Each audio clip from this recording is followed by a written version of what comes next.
Assalamualaikum warahmatullahi wabarakatuh. Semangat pagi, pagi, pagi, pagi.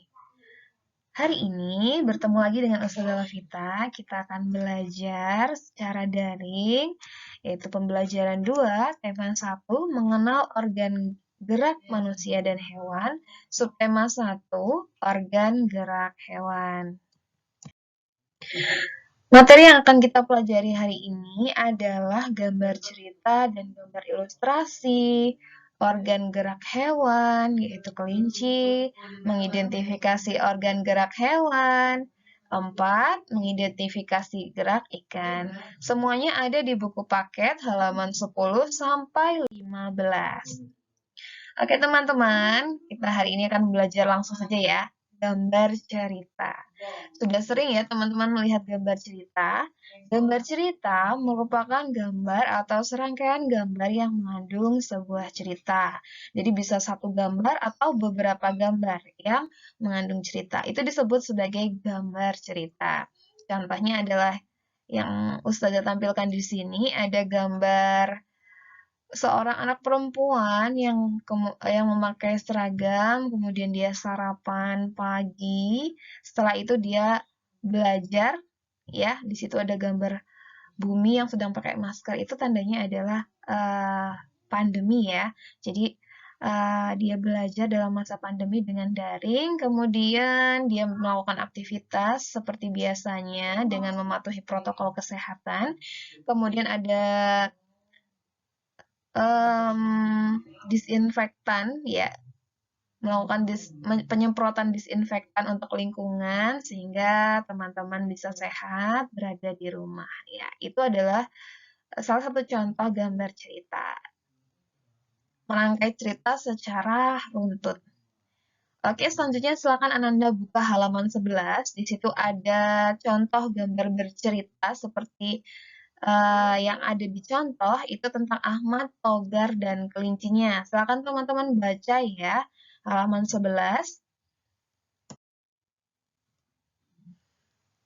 Kemudian kita lanjut di halaman 12, ada gambar ilustrasi. Gambar ilustrasi adalah salah satu contoh dari gambar cerita ya. Gambar ilustrasi merupakan penggambaran dari sebuah teks. Tujuan ilustrasi adalah untuk memperjelas, memperindah, dan menerangkan informasi dari sebuah bacaan. Jadi gambar ilustrasi itu membantu teks untuk memperjelas. Ya, seperti di buku-buku pada umumnya ada gambar yang menerangkan lebih jelas dari teks atau mungkin di situ bacaan ya, bacaan yang ada itu didukung dengan gambar ilustrasi supaya lebih jelas lagi. Seperti itu teman-teman, paham ya? Selanjutnya, teman-teman masih di halaman 12, yaitu ada langkah-langkah membuat gambar ilustrasi. Jadi ada langkah-langkahnya ya teman-teman untuk membuat gambar ilustrasi supaya baik dan bagus tentunya sesuai dengan teksnya. Yang pertama adalah teman-teman harus menyiapkan alat dan bahan tentunya ya teman-teman. Kalau tidak ada alat dan bahannya tentu tidak bisa menggambar. Yang kedua adalah gagasan. Jadi teman-teman harus menentukan gagasan seperti apa gambar ilustrasinya harus disesuaikan dengan teksnya. Tokohnya seperti apa, latar tempatnya, kemudian suasananya seperti apa, teman-teman harus tentukan dulu. Selanjutnya adalah membuat sketsa. Sketsa itu adalah gambar awal ya sebelum teman-teman nanti menentukan fix itu gambarnya seperti apa, itu melakukan membuat sketsa terlebih dahulu ya. Yang selanjutnya adalah setelah sketsanya sudah jadi, sudah mantap di hati, kemudian melakukan pewarnaan. Teman-teman, selanjutnya buka halaman 13 ya, yaitu tentang media gambar. Tentu ada medianya ya teman-teman. Media gambarnya itu ada media alas gambar, dan juga ada media pewarnanya untuk mendukung gambar ilustrasinya supaya bagus tentunya. Media alas gambar itu bisa macam-macam ya teman-teman, ada kanvas, bisa juga buku gambar, atau bahkan kain atau baju kalian juga bisa menjadi media alas gambar, tergantung nanti pewarna yang kalian gunakan juga apa, begitu ya teman-teman. Media pewarna antara lain ada pensil warna, bisa juga krayon ya teman-teman, bisa juga cat air, seperti yang ada di contoh. Selanjutnya buka halaman 14 ya teman-teman. Di situ ada gambar ragam ilustrasi. Ada banyak sekali ya teman-teman, di antaranya adalah cergam. Cergam itu adalah cerita bergambar. Jadi ceritanya ada gambarnya. Nah, kemudian ada komik. Komik itu seperti cerita bergambar, tetapi komik itu biasanya lebih panjang daripada cerita bergambar ya teman-teman. Komik ada kisahnya seperti cerita, tapi didukung dengan gambar-gambar. Kemudian ada pamflet.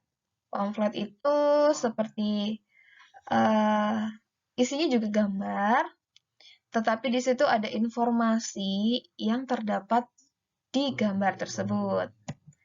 Kemudian cover. Kalau cover teman-teman pasti sudah tahu semuanya, yaitu sampul buku ya teman-teman. Yang paling depan dari buku itu adalah sampul buku. Selanjutnya adalah kartun. Kartun adalah seperti animasi dari bisa manusia, hewan, atau tumbuhan. Ya.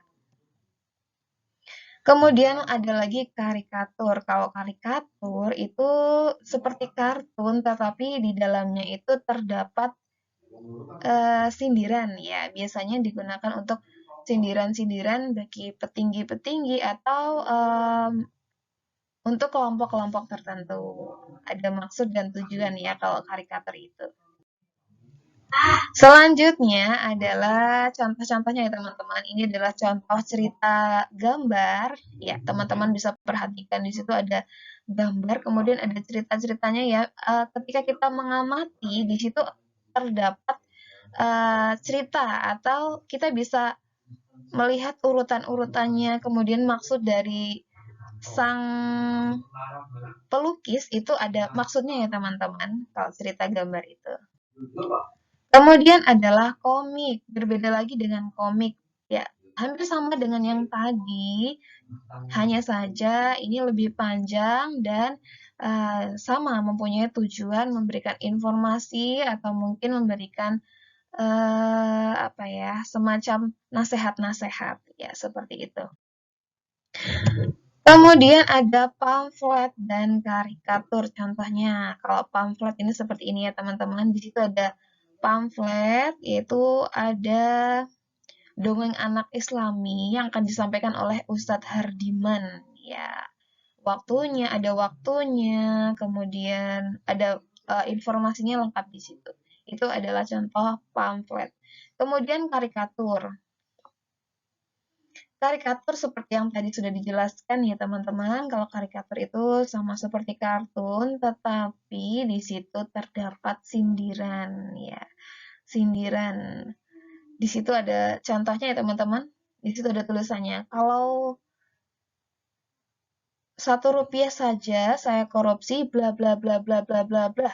Saya siap digantung di Monas. Nah, di belakangnya itu sudah siap bapak-bapak yang untuk yang mau menggantung bapak-bapak yang ada di depan. Nah, itu secara tersirat bahwa dia hanya bicara saja tetapi melakukan korupsi teman-teman. Nah, itu adalah sindiran bagi pejabat-pejabat yang melakukan korupsi seperti itu. Selanjutnya, teman-teman kerjakan tugas. Buatlah gambar ilustrasi dengan tema hewan kesayanganku. Dan sebelum membuat gambar, susunlah bacaan atau teks pada tabel. Teman-teman bisa buka halaman 14, di situ ada tabelnya. Ditulis teks yang sesuai dengan gambar yang akan teman-teman buat atau gambar ya. Oke, kita lanjut lagi. Ada organ gerak hewan, yaitu kelinci. Karakteristik kelinci yaitu yang pertama adalah vertebrata, dia bertulang belakang. Yang kedua, gerakannya lincah dan cepat, berpindah tempat dengan berlari, berjalan, dan meloncat. Tubuhnya ditumbuhi bulu-bulu, alat gerak sepasang kaki depan dan sepasang kaki belakang, dan dia beranak. Untuk Untuk bagian-bagian dari organ gerak hewan, kelinci, teman-teman kemarin sudah ditugaskan untuk menggambar ya. Insya Allah teman-teman sudah tahu ya, organ gerak dari kelinci itu apa saja, kemudian bentuknya seperti apa, teman-teman sudah tahu ya. Selanjutnya, teman-teman buka halaman 16 sampai 17. Di situ ada tabel 1.6 dan tabel 1.7. Teman-teman silakan diisi ya organ gerak kelinci dan fungsinya. Kemudian nama hewan yang tabel 1.7 nama hewan diisi, kemudian organ geraknya dan fungsinya seperti apa nanti dilengkapi. Untuk teman-teman yang mungkin kesulitan, silakan boleh buka Google atau mungkin boleh bertanya kepada orang tua, saudara, atau mungkin WA Ustazah Lovita juga boleh. Oke, semangat ya teman-teman. Terima kasih banyak. Sekian dari Ustazah. Billahi taufiq wal hidayah. Wassalamualaikum warahmatullahi wabarakatuh. Semangat belajar.